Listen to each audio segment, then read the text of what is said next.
अक्षय कुमार जी। जी राधे राधे गुरु जी। राधे राधे महाराज जी। महाराज जी, क्या ईश्वर में आस्था रखने वाले भक्तों के ऊपर भगवान बहुत कष्ट नहीं देते?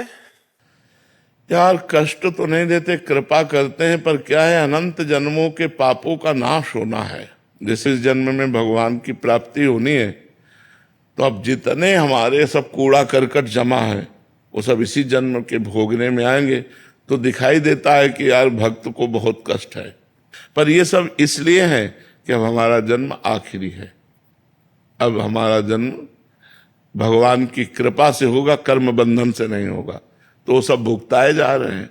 बड़े बड़े संतों के, बड़े बड़े भक्तों के जीवन में, उनके रास्ते में जो दुख दिखाई देता है, उसका कारण होता है हम बहुत जन्मों से पाप किए, तो उन पापों की धुलाई हो रही, सफाई हो रही। अब हम स्वच्छ और निर्मल होकर भगवान के पास चले जाएंगे। और जिनको बहुत जन्म भोगना है, तो उनका थोड़ा थोड़ा ऐसे भोगते भोगते पशु पक्षी योनि न जाने कौन कौन सी योनियों में जाना पड़ता है। लेकिन जो धर्म से चलता है, सत्य से चलता है, उसके पापों का नाश होकर वो परम पवित्र भगवान की कृपा को प्राप्त होता है। इसलिए प्रायः धर्मात्मा पुरुष को दुखी देखा जाता है। जो धर्म से चलता है उसमें समस्या ही समस्या दिखाए, और जो पाप है इसलिए समस्या नहीं कि अभी पाप कर रहा है, अब अनेकों जन्म भोगेगा, अनेकों जन्म, बहुत लंबा सफर है, इसलिए उसे थोड़ा थोड़ा भुगताया जाता है। और जिसका आखिरी जन्म होता है उसे सब पूरा हिसाब करवा के थोड़ा थोड़ा और भगवान के पास भेज दिया जाता है। पर इतना आनंद दिया जाता है हृदय में कि दुख का प्रभाव नहीं पड़ता। दुख का प्रभाव नहीं पड़ा। अगर दुख का प्रभाव पड़े तो हम प्रश्न उत्तर दे ही ना पाए, हम परेशान हो जाएं। पर भगवान कृपा किए रहते हैं, तो जैसे समुद्र की तूफानी लहरों को उसका तट रोकता है, ऐसे भगवान की कृपा दुख को रोके रहती है। दुख है पर वो इतना विचलित नहीं कर पा रहा कि कुछ सेवा न बन पावे। यही भगवान की बड़ी कृपा है। महाराज जी, हम जैसे विपत्ति को नष्ट करने के लिए अगर कोई विधान का ज्ञान आप दें तो महाराज जी।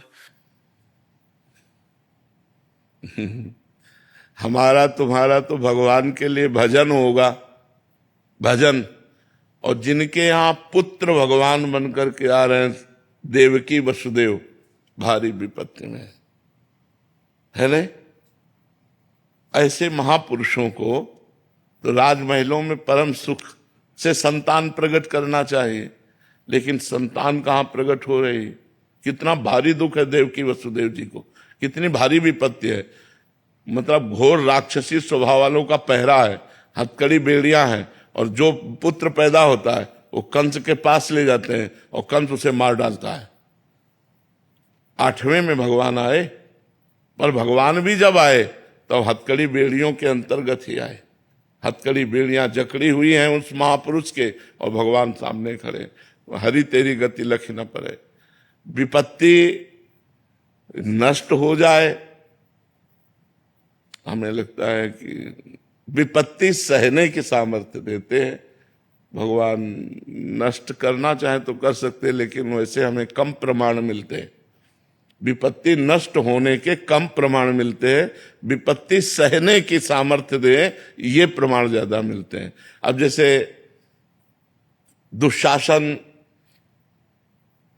द्रौपदी जी के केस पकड़ करके महल से ला रहा है। द्रौपदी जी क्या भक्त नहीं है? पहले से उनका देख लो भगवान से कितना प्यार भरा संबंध है। क्या सर्वज्ञ भगवान नहीं जान रहे?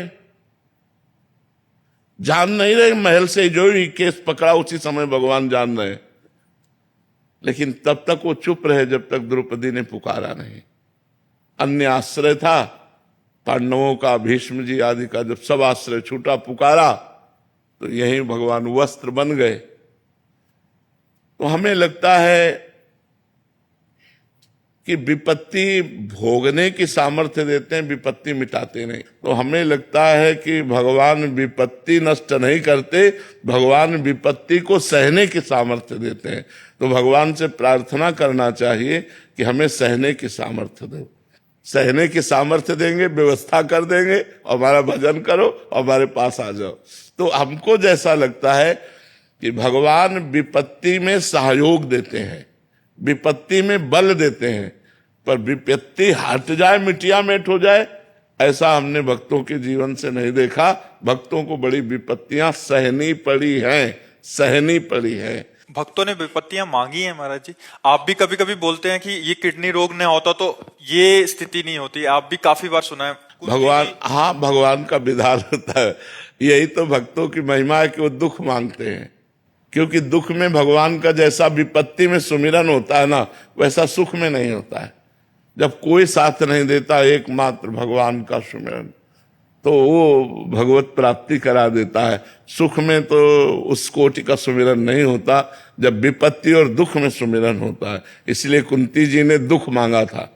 जब भगवान युधिष्ठिर जी को राज सिंहासन पर विराजमान करके द्वारिका की तरफ चले, तो पीठ करके चले, तो कुंती जी रो पड़ी। तो लौटे और कहा, बुआ आप रोई क्यों? बोले, प्रभु जब विपत्ति थी तो सामने दौड़ते हुए हमने देखा आए हो, और आज संपत्ति हो गई तो आप पीठ करके जा रहे हो।